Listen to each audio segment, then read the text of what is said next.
Bienvenidos a su programa La Raíz y la Memoria.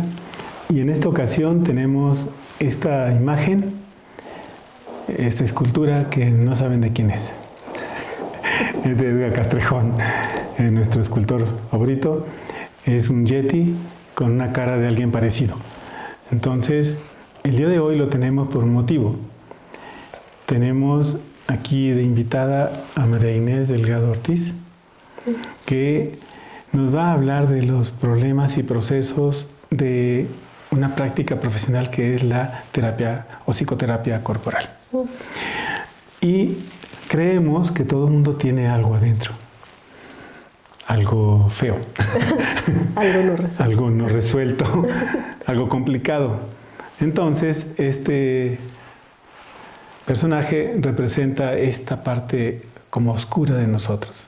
Y de eso vamos a hablar con nuestra invitada del día de hoy, que yo quisiera que ella nos contara sus credenciales académicas, como dicen, ¿no?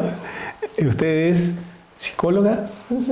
Soy psicóloga egresada de la FES Iztacala. Ah, bien. De ahí empecé a conocer la parte de la psicoterapia gestal, también el proyecto Cuerpo, y desde ahí empiezo una formación hacia cómo se generan los procesos emocionales en el cuerpo, y de ahí me empiezo a interesar en ciertos diplomados sobre musicoterapia, sobre acupuntura, flores de Bach, o sea, todas esas herramientas para poder apoyar a la gente que asiste a terapia a trabajar esos procesos emocionales. Que están ahí guardados. Que están ahí, ¿no? Atorados. Atorados. Tiene una joroba de tanto que trae cargando. ¿No? ¿Sí? Hay una cosa que es importante, le voy a decir María Inés, ¿sí? Que cuando alguien egresa de la escuela se enfrenta al conflicto de qué hacer. ¿Usted cómo vivió ese proceso? ¿Cómo lo enfrentó? Sí, cuando egresamos creemos que terminando ese viernes la profesión, el lunes nos va a estar esperando el trabajo. Una empresa. ¿No? Una empresa o el consultorio y los pacientes formados. Haciendo fila todos. Haciendo fila, ¿no? Esperándonos y no es ir desde abajo, ¿no? Ir buscando esos espacios. ¿Usted cómo inició en la terapia corporal? Como terapeuta, ¿cómo inició? Yo cuando egreso era empezar a buscar espacios, ¿no? Donde nos dijeran, ahí requieren terapeuta, psicoterapeuta, iba, ofrecía mi trabajo y estuve en muchos lados buscando, en muchas instituciones, escuelas, hasta que descubro que justo en mi comunidad no hay ese servicio, no hay ese apoyo para la gente, ¿no? Entonces ahí encuentro un lugar donde puedo empezar a trabajar. O sea, es interesante que la búsqueda la hizo afuera, pero estaba ahí. Ajá, estaba ahí. Estaba cerca justo, ahí. Ajá, justo en mi comunidad. Quiere decir que a veces no hay que buscar afuera, hay que buscar adentro. Porque a veces la necesidad está ahí, en ese espacio donde uno está. De repente es lo que nos enseña la sociedad, ¿no? Lo que nos es que hacia arriba, ¿no? Ve hacia arriba. Es cuando uno decide bajarse, es donde encuentra. Encuentra la necesidad. Ahora, este encuentro, digamos, que tiene usted con el servicio, con las personas que requieren el servicio, ¿cómo se lo plantea? ¿Como una necesidad suya? ¿Como una necesidad del lugar? ¿Como un reto? ¿Como una demanda? ¿Como una necesidad de que tengo que comer? O sea, ¿cómo se lo plantea? ¿Cómo descubre esta condición? Yo creo que empieza desde que elijo qué estudiar, ¿no? Yo recuerdo desde muy pequeña que decía, yo quiero estudiar antropología y arqueología. Me interesaba mucho, o era como esta necesidad de cuando iba a las pirámides, decía, ¿cómo vivía la gente aquí? ¿No? Y empieza como esa necesidad de saber cómo vivían, qué pensaban. Pero bueno, vivo en una sociedad donde me decían, te vas a morir de hambre si estudias antropología y arqueología, ¿no? ¿Psicología también? No, ahí no tenía como tan presente el asunto de la psicología. Yo ya había asistido a terapia de pequeña y entonces, no sé, de repente como que se va conjugando en esta búsqueda de dónde o cómo puedo saber o conocer a la gente, lo que vive, lo que siente, ¿no? Y de ahí, la vez que yo recuerdo que ya a los 10 años ya sabía que era lo que quería estudiar psicología, ¿no? Pero creo que va como desde mi necesidad Y en la escuela voy como entendiendo que incluso los maestros nos decían, quien esté aquí para ayudar a las personas está equivocado, ¿no? Porque no ayudamos, mostramos el camino desde nuestra profesión, ¿no? Y entonces vengo de la UNAM, de una institución muy social, ¿no? Que nos hace mirar mucho la problemática de las personas, el dolor, y empiezo, ¿no? A involucrarme en ese dolor humano desde mí, ¿no? Porque también lo vivo. Y entonces empiezo a descubrir que la psicología me puede dar eso. Y cuando estoy y conozco desde las prácticas en la escuela, ¿no? Empiezo a ver como la necesidad, o desde la tesis, digo, ¿no? Aquí puedo, ¿no? Aquí puedo desde mí necesidad, poder acompañar al otro con su necesidad, ¿no? Y darles eso. Es interesante este punto porque nosotros sabemos de muchos psicólogos que no tienen trabajo. Que no encuentran, que no se ubican, que no tienen ejercicio profesional. Y usted viene a decirnos que sí se puede. Sí. Y que usted trabaja, ¿qué le gustará? ¿15 años, 16 años? Aproximadamente 15, 16 años, desde que egresé hasta el día de hoy. O sea, lo interesante de esto es que ella es autosuficiente en su trabajo. Tiene una característica importante en su trabajo. Le da un buen estatus de solvencia, le da una presencia de actualizarse permanentemente. Sí, constantemente. Y de ahí sale, ¿no? De su trabajo sale para hacer todo esto. Sí, sí, sí. Ok. Entonces, eso viene a cuento porque los psicólogos que conocemos, en su gran mayoría, dicen que no hay trabajo. Ajá.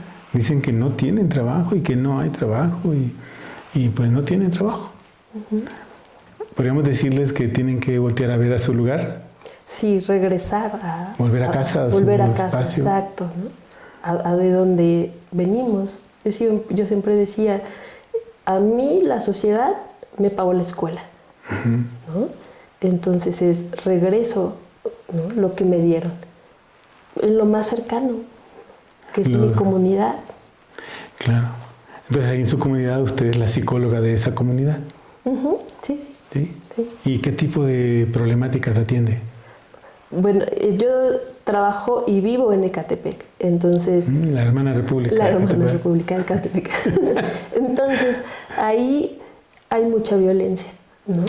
Mucha violencia y creo que también mucha nostalgia porque la mayoría de la gente que vivimos en Ecatepec venimos de padres que emigraron de provincia. Añoran su pueblo. Añoran su pueblo, todo el tiempo quieren regresar, pero además van a trabajar al distrito, entonces decimos, es una zona dormitorio, ¿no? Solo llegan a dormir. Una ciudad transitoria de dormitorio. Entonces los hijos se quedan solos, ¿no?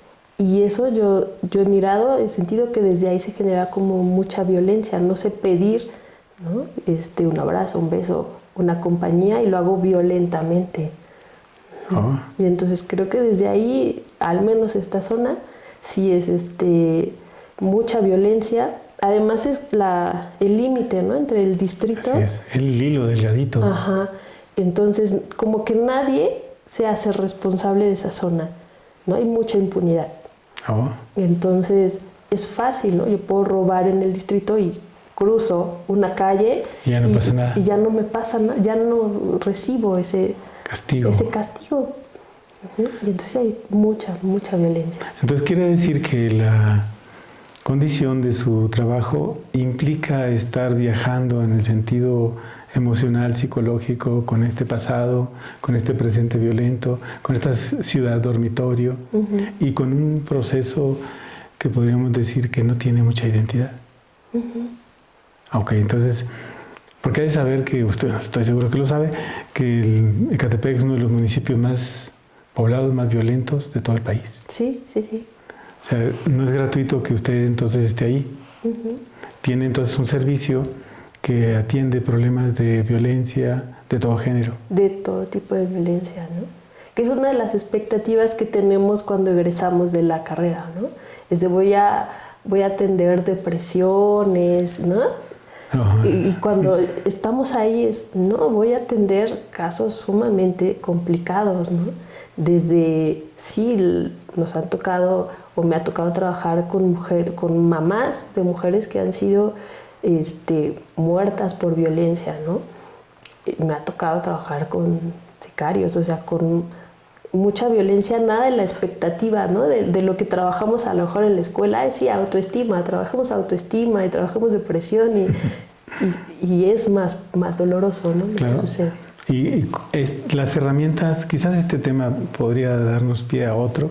Las herramientas que usted recibió, ¿fueron necesarias adquirir nuevas o con esas que salió de la escuela eran las suficientes? No, son insuficientes. Para mí cada que conozco a un paciente, a alguien que asiste, de repente me falta algo, ¿no?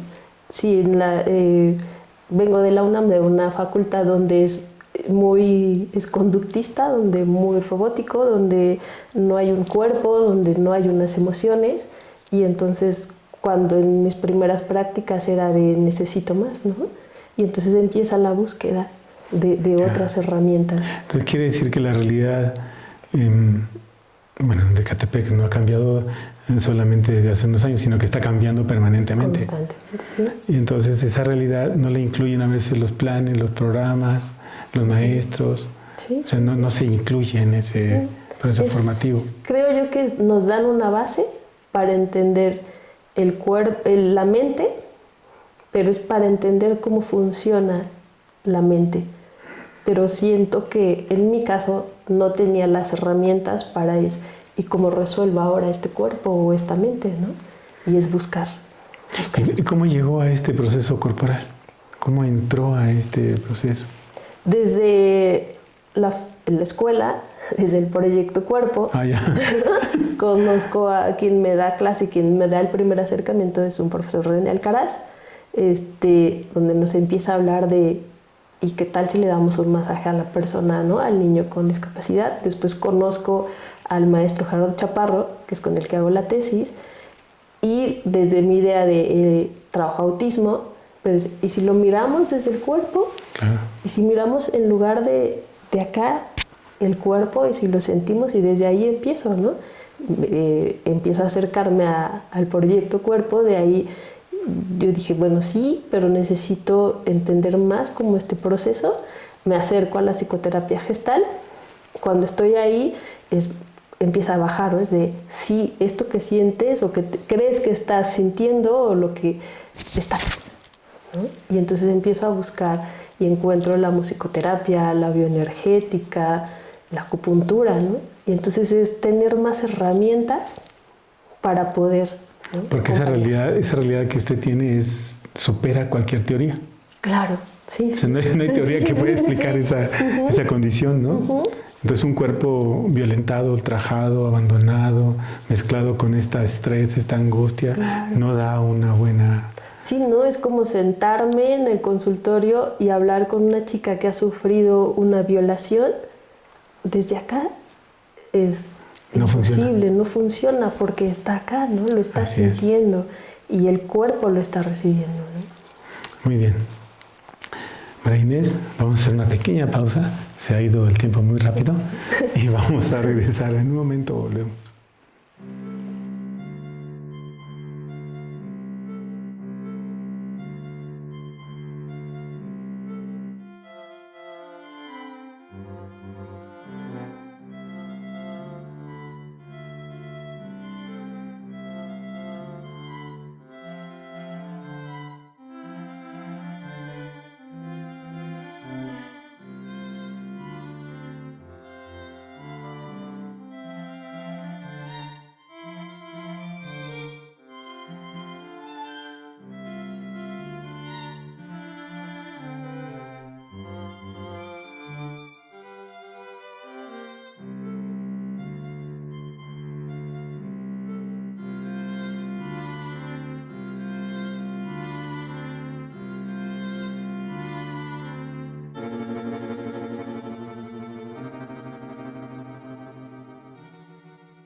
Estamos de regreso en su programa La Raíz y la Memoria con este tema de la terapia y la terapia corporal y la psicoterapia y los recursos que se necesitan para hacer un tratamiento con alguien.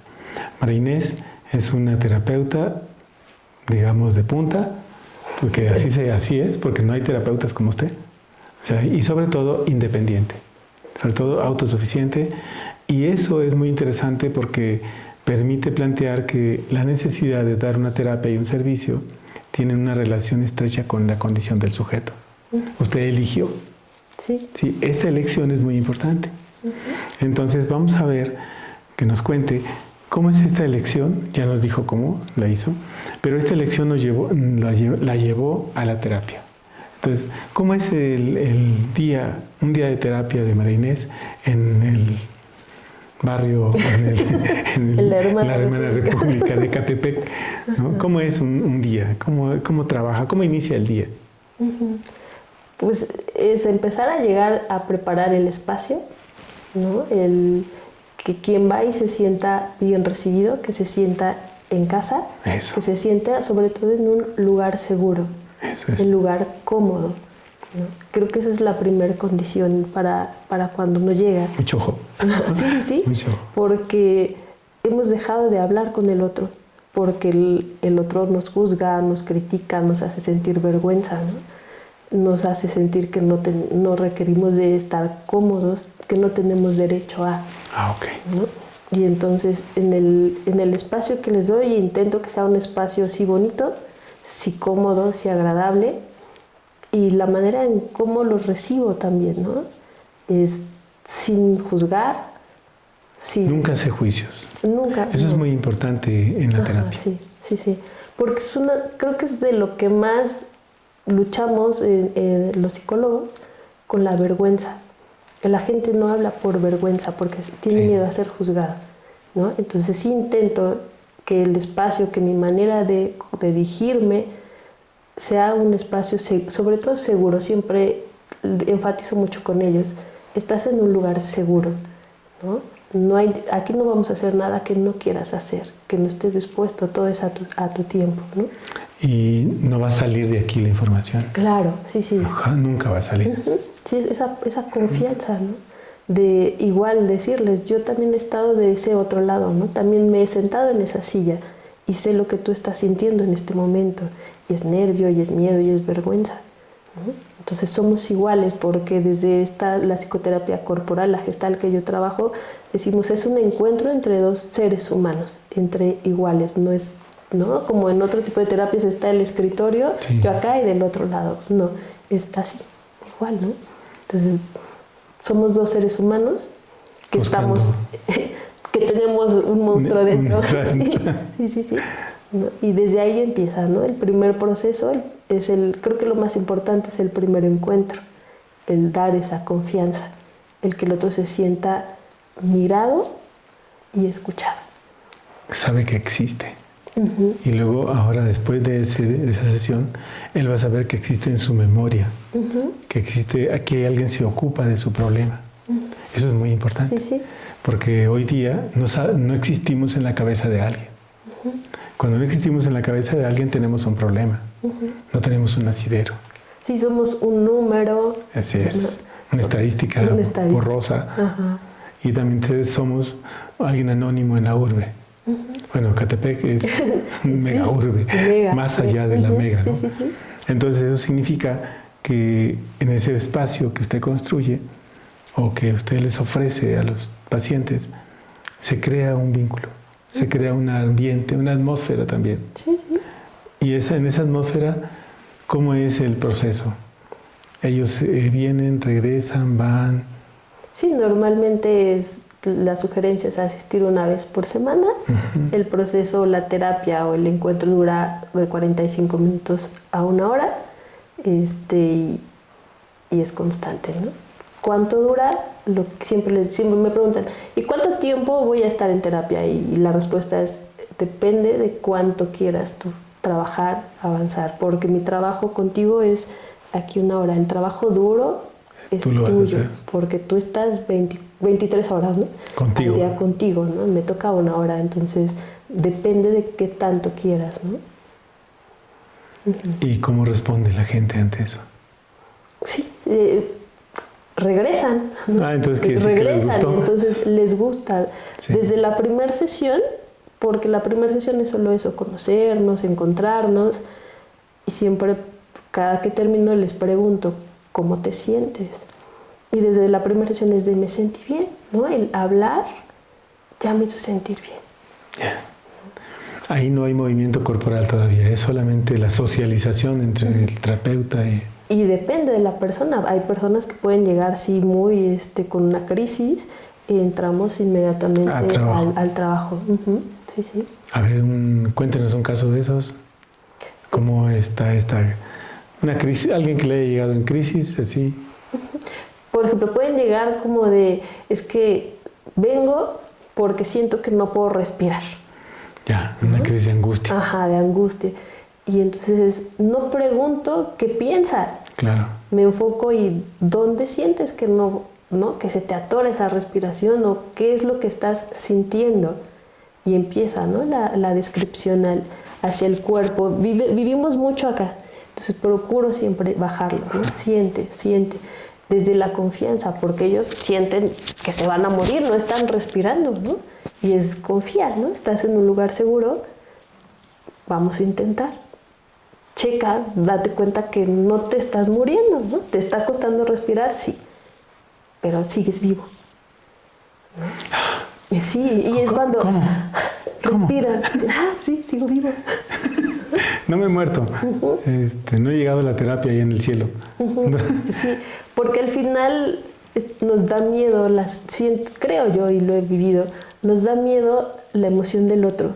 Y entonces vemos al niño llorando y es, ya, no llores, ¿no? No, déjalo que se exprese, vamos a ver qué hay. Y entonces negamos afuera la sensación, lo que estoy sintiendo. Y cuando en la consulta, pues déjate sentir, a ver qué pasa.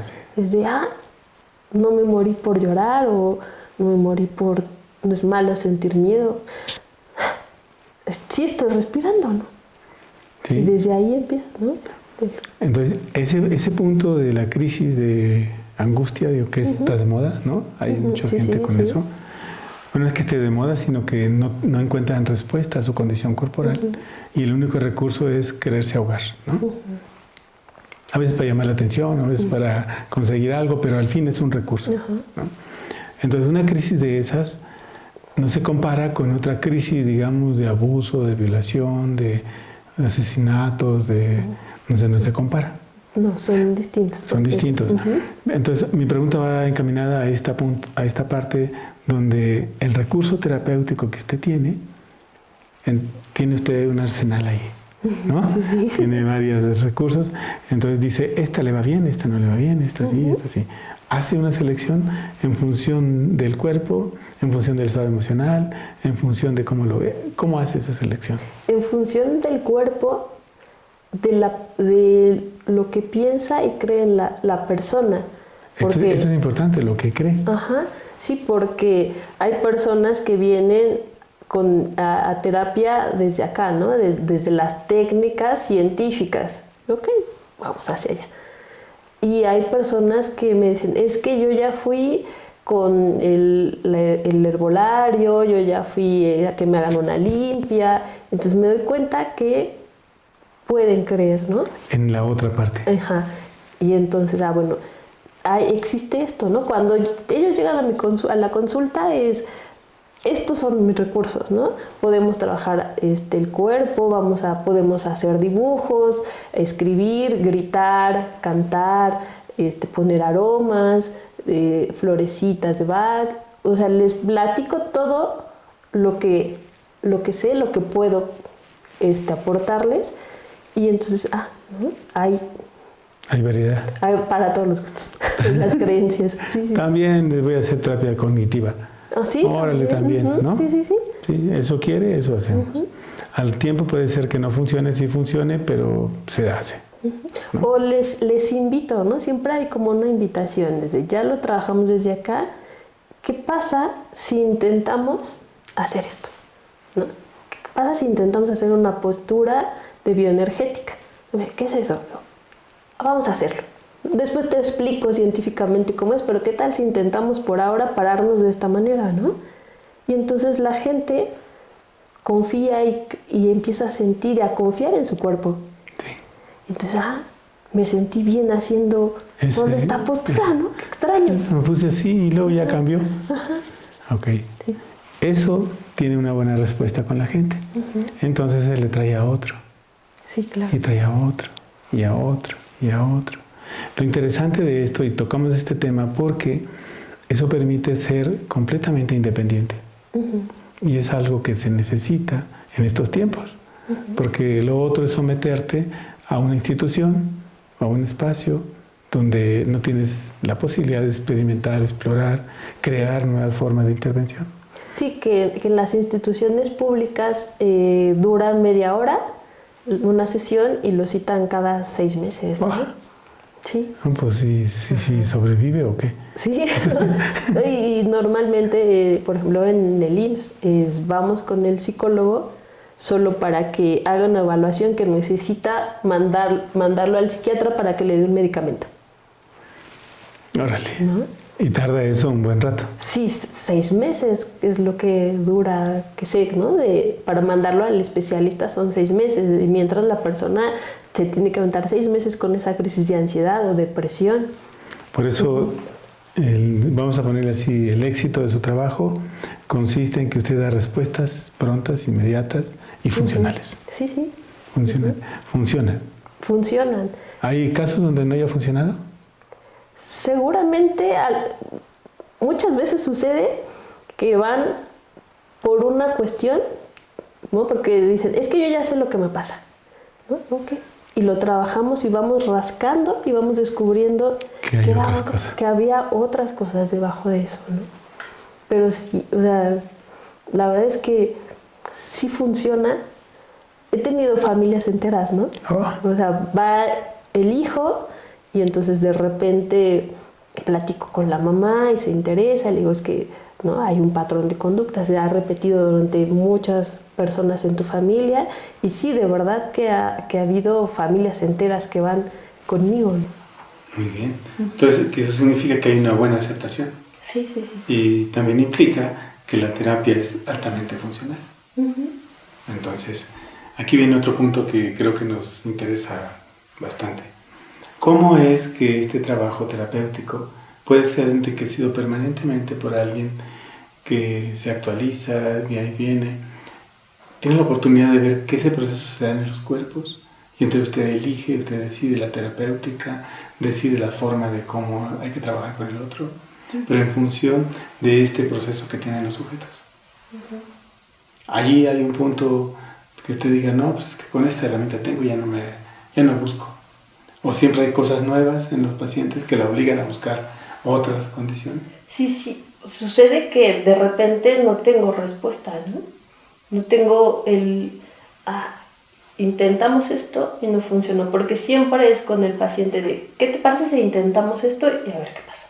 ¿No? A veces no funciona y entonces es mi trabajo buscar así de, con esta persona, ¿hacia dónde? ¿Qué otra cosa de lo que está ahí puedo? ¿No?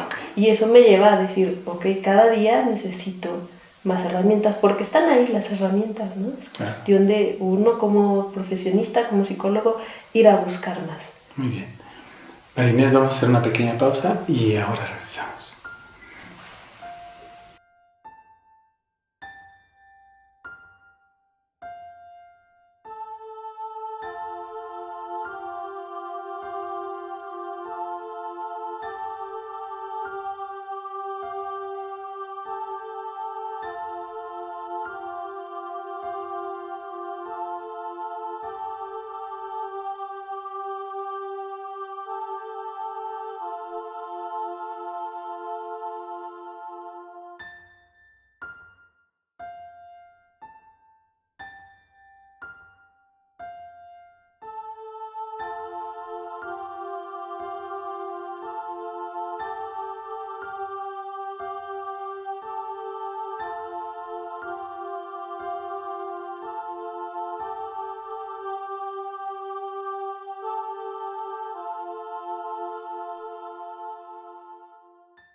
Estamos de regreso en su programa La Raíz y la Memoria con este tema candente, le puedo decir, porque es una terapia es un terapeuta, es un espacio de consultorio donde la realidad social se expresa, donde las cosas que suceden afuera van a llegar a ese consultorio, a ese lugar, a ese espacio de María Inés, que les da tranquilidad, les da seguridad, pero sobre todo no los juzga, María Inés. Exacto. Ok, si no los juzga, es una terapia éticamente bien. Eso quiere decir que usted es altamente profesional. Sí, aunque usted no lo vea, porque uno no lo ve. Sí. Sí, no, uno no lo ve, pero usted es altamente profesional. La prueba es que usted es autosuficiente, se mantiene, trabaja con su trabajo y controla sus tiempos, que eso es lo más importante, ¿no? Difícil controlar los tiempos y usted lo está haciendo. Eso nos lleva, María Inés, a un tema que es los casos más difíciles que usted haya tratado en esa hermana república. ¿Sí? Porque seguramente le debe haber llegado gente que hace violencia, pero es gente que no va por que les recomienden cómo hacer mejor la violencia. Sí, perfeccionar violencia. Sino que va porque tiene un alto nivel de angustia, de ansiedad, paranoias, problemas de inseguridad consigo mismo y quizás un mundo ahí de ideas que tienen que ver con su oficio o con su ejercicio de vida, ¿no? ¿Por qué no entramos a este tema, María Inés, y nos cuenta cómo es este tipo de trabajo que usted está haciendo con gente que ejercita la violencia? Bueno, como comentaba, Ecatepec es sumamente violento, ¿no? Y al consultorio llegan, además de que es un centro social, el costo de la consulta no es alto, entonces llega gente. Han, por ejemplo, llegado chicos que se dedican a robar celulares, ¿no? Gente que se dedica a matar, sicarios, gente que se dedica a vender droga.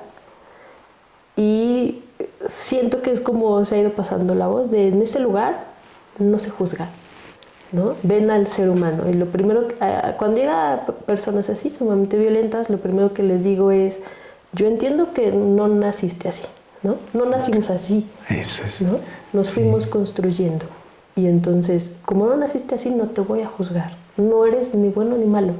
Eres un ser humano, ¿no? Que tomó esa elección. Por la circunstancia que quiera, pero él tomó esa elección. Ahí estaba. Sí. Y es lo que había para ti, lo tomaste, ¿no? Eran tus recursos, ¿no? Tus recursos te llevaron hacia ahí. Porque había otros, pero quizás no estabas listo, no estabas preparado, o no eran para ti. O dijiste, esto está bien para mí, ¿no? Hay una elección del sujeto. Claro. Pero esa elección a veces no se mide en términos de del impacto y el efecto personal que tiene. Entonces ir a una terapia quiere decir que busca ¿qué? Busca calma, busca paz. Sí, sobre todo en estos casos de personas sumamente violentas, llegan ahí buscando paz y tranquilidad, porque yo los puedo mirar desde otro lado, ¿no? Y entonces se dedican a eso, pero es sumamente angustiante, ¿no? Viven en angustia, viven en estrés, viven paranoicos afuera, ¿no? Y cuando llegan ahí es como un refugio, ¿no? De aquí no me persiguen, aquí no me juzgan, aquí no me miran mal. Pueden escuchar al ser humano, ¿no? Al que está dentro. Exacto. Al que está dentro. Ese que está dentro tiene un recurso para justificarse o solamente va y dice, ayúdeme en esto. No, de repente no hay como esa conciencia. Para ellos es normal lo que hacen, claro, es su trabajo. Es su trabajo, ¿no? Y para ellos es su trabajo y es con lo que alimentan y le dan escuela a sus hijos, a su familia, les dan de comer, ¿no? Eso es su trabajo. Ellos van no a cambiar de vida. Además, no quieren cambiar de vida. No, para ellos es lo normal, porque desgraciadamente actualmente se ha normalizado, ¿no? La violencia. Para ellos eso es lo normal, es lo que han conocido. Van ahí porque de repente su trabajo les está generando mucho estrés. O sea, lo que pareciera ser que los otros que trabajan normalmente tienen mucho estrés, estos también tienen estrés. También tienen estrés. O sea, ser un asaltante, un sicario, un violento, un atracador, un golpeador, también implica mucha atención. Claro. Mucho estrés. Mucho estrés, miedo, paranoia, ¿no? Incluso hasta con los hijos, ¿no? Es que este es mi trabajo, pero yo a mis hijos les doy para que estudien porque no quiero que se dediquen a esto, ¿no? Y no saben cómo llevarlo. Cómo guiarlos, ¿no? Pero el hijo tiene esa escuela, o sea, claro, porque se entera, ¿no? Sí, sí. O ha de saber. Sí, es indudable que lo saben. ¿Y ha encontrado que hay una continuidad de ese proceso? ¿O hay una ruptura? Dependiendo del tipo de trabajo a que se dedique. Por ejemplo, a ver. Hay gente que va y que se dedica a vender droga, ¿no?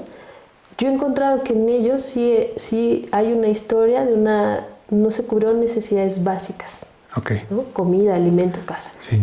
Y entonces en esos casos sí hay una continuidad, ¿no? Pero cuando ha habido casos como de sicarios o de personas que se dedican solo a distribuir, que tienen como las tienditas, digamos un rango más alto, yo he checado, son personas sumamente inteligentes y dicen no, mis hijos no, y entonces sí los van guiando como hacia otro lado. Como ellos quisieran haber sido. Ajá, ¿no? Se refleja, ¿no? Yo sí puedo darte, lo que vamos no. hacia allá.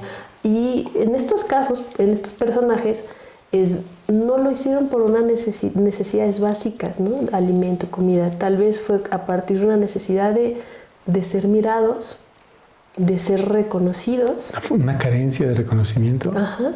Ellos son hijos menores, que nadie peló, no deseados. Hay una historia ahí. Hay una historia de no ser mirados, no ser escuchados, no ser sentidos. ¿No? Llegaba a mi casa con calificaciones de 10. Y nadie lo pelaba. Y nadie lo pelaba, ¿no? Ah, qué bueno. Ah, sí, pues es tu obligación. Tu deber. Ajá, ¿no? Y entonces ¿cómo busco en esta sociedad, en esta comunidad que me tocó vivir, ser mirado? ¿No? Y empiezo de repente me doy cuenta que si tengo 2 novias o 3, me ven.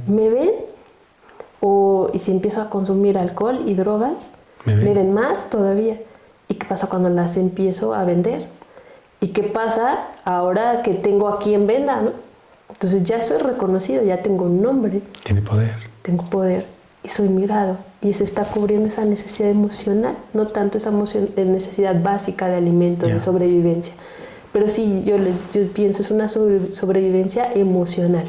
Sí, finalmente es una carencia que se trata de cubrir con estos elementos de ingreso, ¿no? Porque tampoco tienen la idea de acumular mucho. Sí, ¿no? Nada más quieren que los vean. Quieren ser mirados. Sí. Y desde ahí a que para ellos no es algo que estén haciendo mal, porque a ellos les está llenando esta necesidad emocional, ¿no?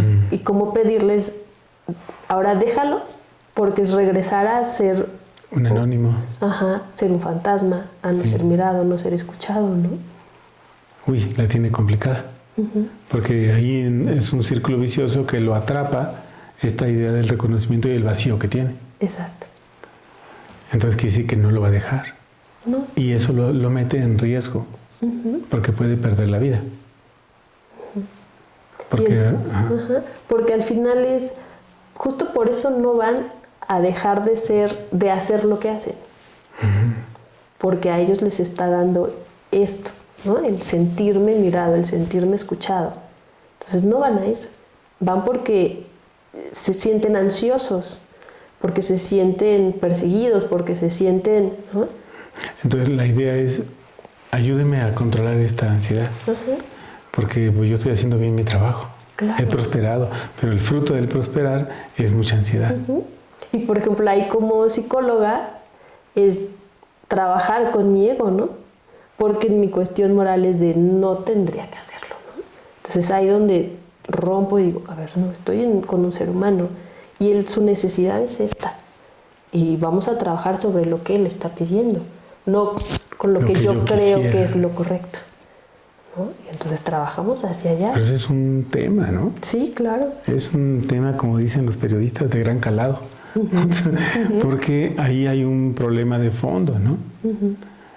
Esta persona que puede hacer daño a la sociedad o que puede hacer implicar de la consecuencia que sea, lastimar a otros o en fin, requiere ayuda para hacerlo mejor. O requiere ayuda para hacer un servicio que él hace. O quiere estar bien para poder trabajar mejor, ganar mejor.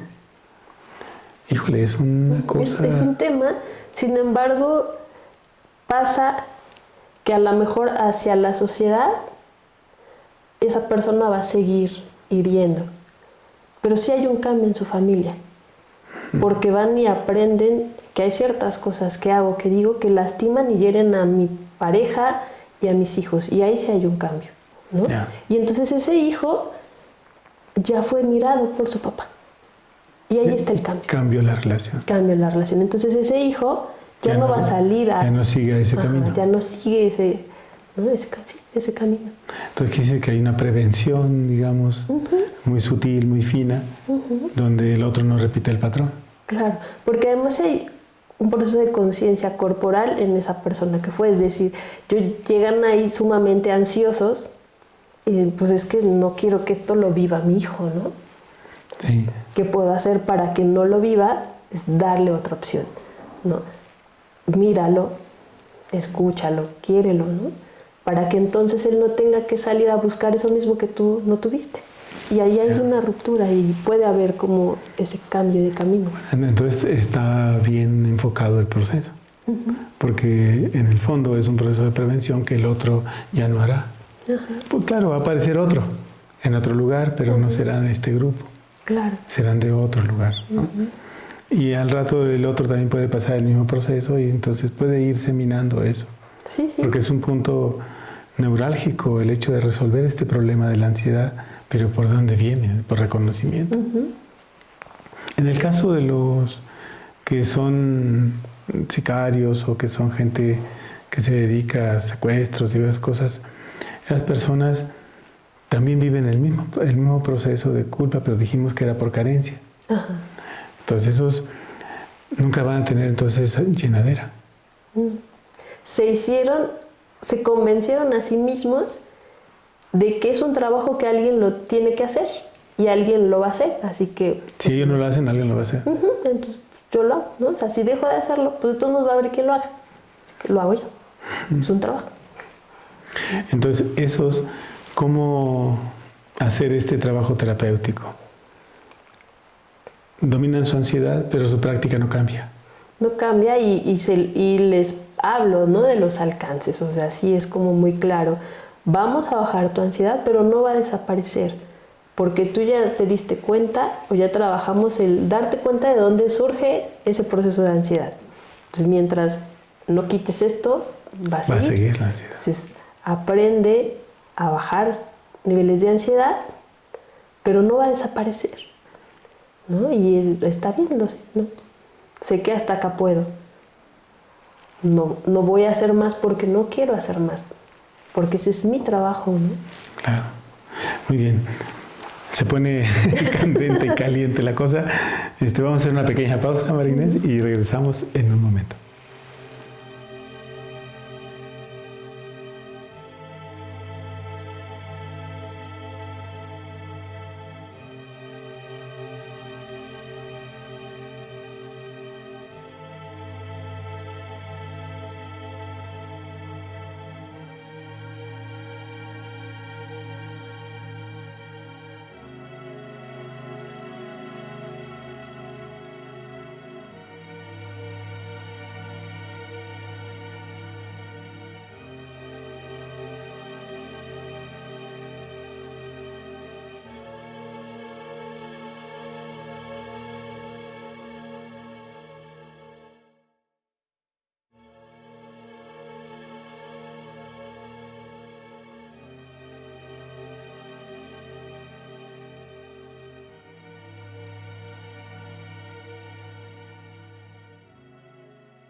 Estamos de regreso en su programa La raíz y la memoria en este cuarto bloque con María Inés. que en realidad a mí me parece que es entre elogiable, entre admirable, emulable. No hay que emularla, porque saben una cosa, trabaja en su consultorio, resuelve problemas, previene problemas y aplica métodos de trabajo que no son la ortodoxia de la condición de una escuela conductista, busca opciones y sobre todo funcionan con los pacientes de cualquier tipo. Sí. Pueden ser no violentos, violentos, pueden ser amables, pueden ser niños, funciona. Ok, si eso funciona, Marinés, lo que nosotros quisiéramos es mostrar un mensaje a los que nos ven, a los videntes, estos videntes que están allá, que nos ven, que no tuvieran temor en lanzarse a abrir su consultorio, a trabajar, a dar un servicio, a resolver conflictos, a prevenir en la sociedad. Lo que usted dijo al principio del programa, que la sociedad la formó y usted quiere regresar algo a la sociedad. Algo muy loable y algo que muchos hacemos. O sea, regresamos a la sociedad, algo que nos ha dado, y eso nos ubica en un rango de seres excepcionales. Digo, que usted no lo ve así, pero usted es una persona excepcional en términos del servicio. Atiende, da una solución, previene problemas y sobre todo les da un lugar, esto que dijo, son seres humanos. Y son seres humanos significa que usted tiene un alto nivel de humanismo. Cosa que quizás lo aprendió fuera de la escuela o lo aprendió. Porque en esa escuela a veces no hay mucho humanismo. Sí, no. Entonces, ¿por qué no entramos a este tema? De cómo es que alguien se enfrenta a este asunto del servicio, se lanza, construye. ¿Qué obstáculos enfrenta a alguien como usted que trabaja con este tipo de personal, ¿no? Este tipo de población que puede ser a veces muy violenta, a veces muy reprimida, ¿no? Muy ansiosa, muy violentada? Entonces, tiene usted ahí un buen acervo. ¿Cómo le hizo? Porque seguramente muchos que ven dicen, oye, yo no he podido, ¿no? Pues yo creo que es entrarle al trabajo. Algo que nos dicen en la facultad es, si te llega un paciente y te está moviendo algo, canalízalo, mándalo con otro. Así es. ¿No? Desde la psicoterapia humanista, no sé, si te llega alguien y te movió, trabájalo en ti. Así es. ¿No? Cambia ahí el concepto. Ajá, sí, porque es de, te estoy rechazando, ¿no? No estoy rechazando, cuando yo rechazo a un paciente, estoy rechazando algo que no quiero trabajar en mí. Entonces, por eso decía, es un encuentro entre dos seres humanos, ¿no? Yo tengo las herramientas y se las muestro al otro, pero también me estoy mirando, ¿no? Entonces, en lugar de huirle, me quedo y le entro al trabajo. Busco maneras de... Ajá, sí. Y me soluciona. Por eso puede entenderse que usted toma un diplomado, otro diplomado, un curso, actualización, una maestría, por eso. Claro. Porque tiene que resolver también su conflicto.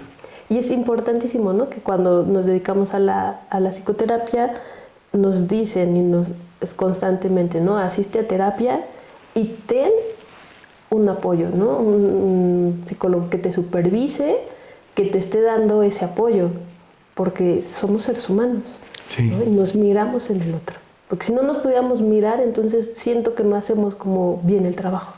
Sí. ¿No? Es de, yo desde acá, yo soy el sano, yo no me duele, no sufro, y no es cierto, ¿no?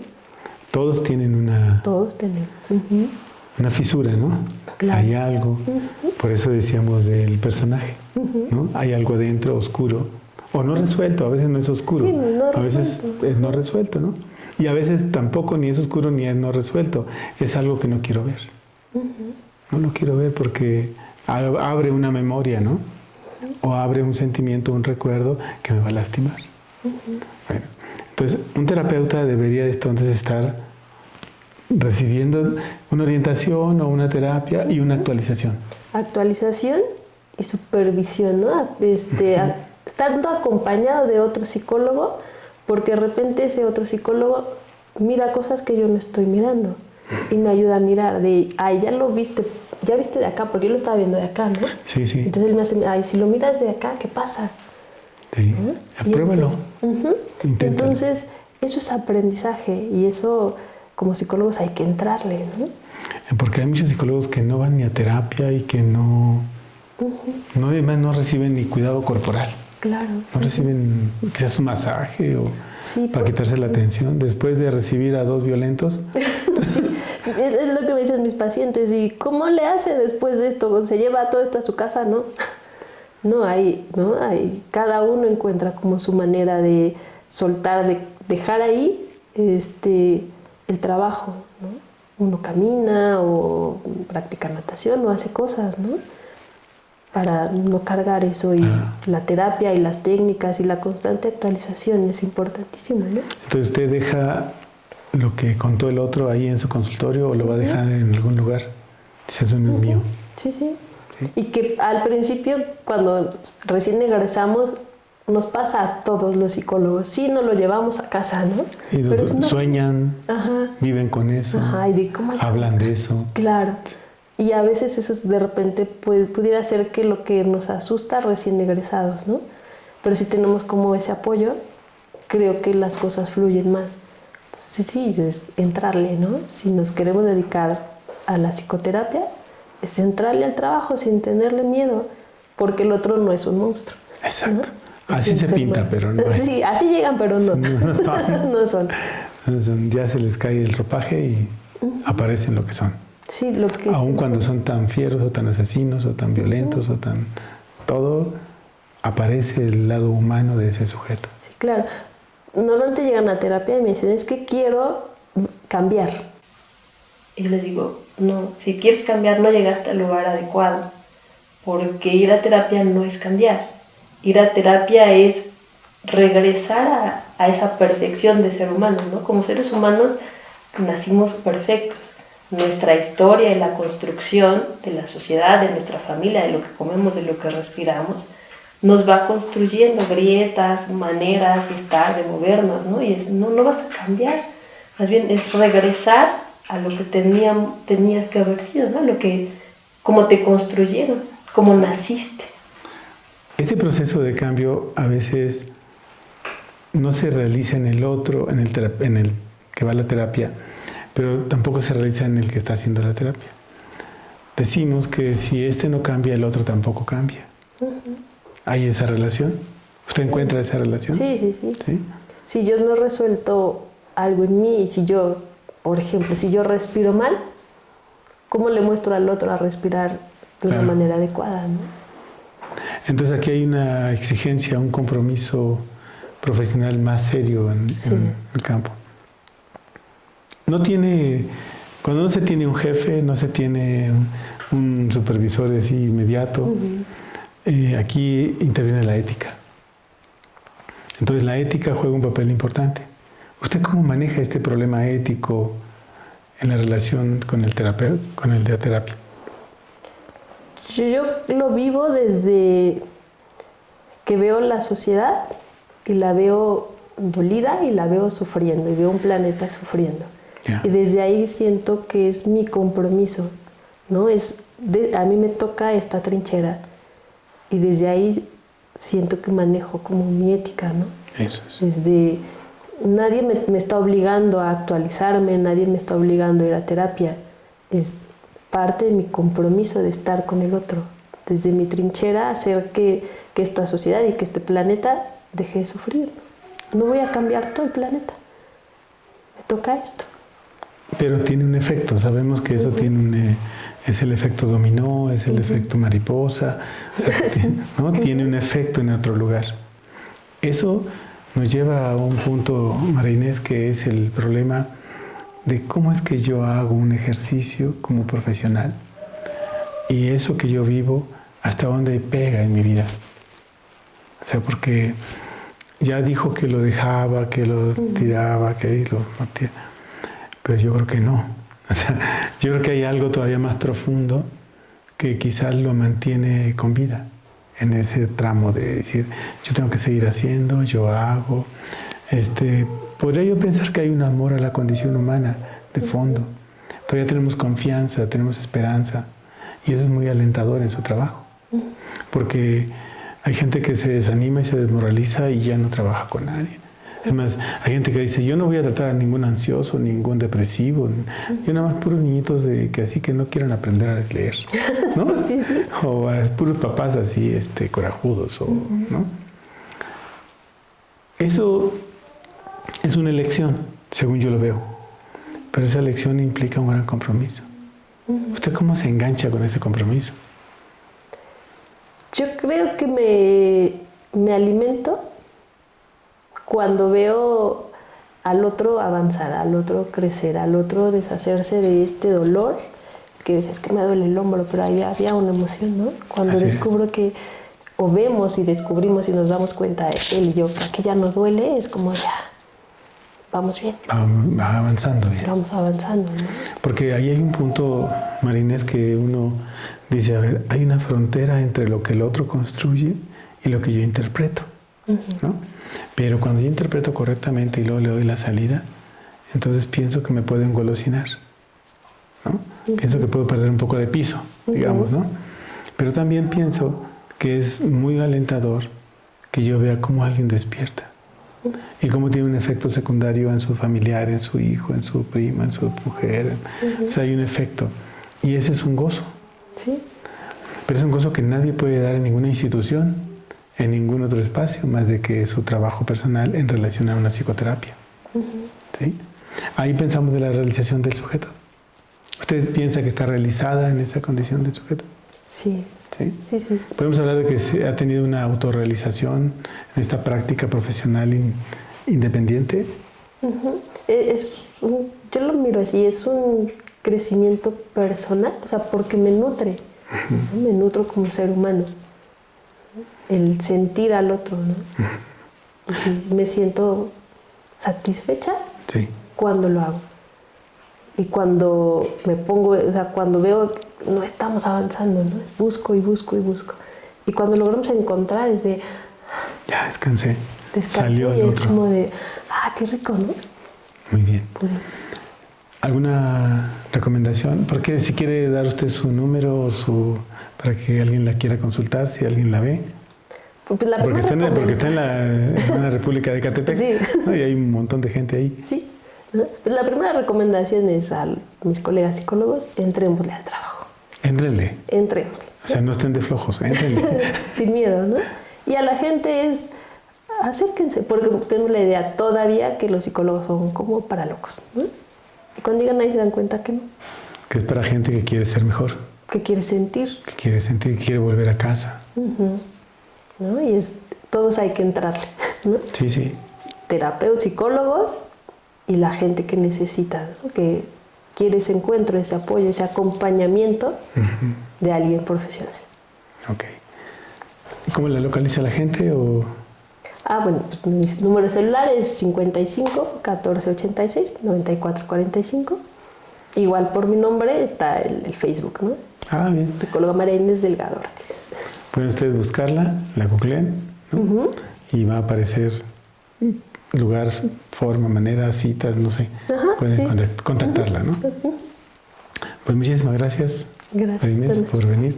Y es que es un gusto tener a alguien que es emprendedor, enfrenta. Es que es poco común eso. Sí hay gente, pero muchos se rajan, ¿no? Sí, duran 1 año, 2 años y se abandona el proyecto. Digo, conozco mucha gente. Usted seguramente también los conoce. Gente que lanzó muy bien y luego se vino abajo. Pero usted se mantiene. Sí. Y eso es admirable y hay que felicitarla. Gracias. Muchas gracias por venir y dejamos abierto para que nuestros videntes quieren que la invitemos. Sí. La volvemos a invitar, ¿no, Daniel? Entonces, pues muchas gracias. Gracias. Nos vemos en la próxima. Denle like, suscríbanse y nos vemos en la próxima. Gracias.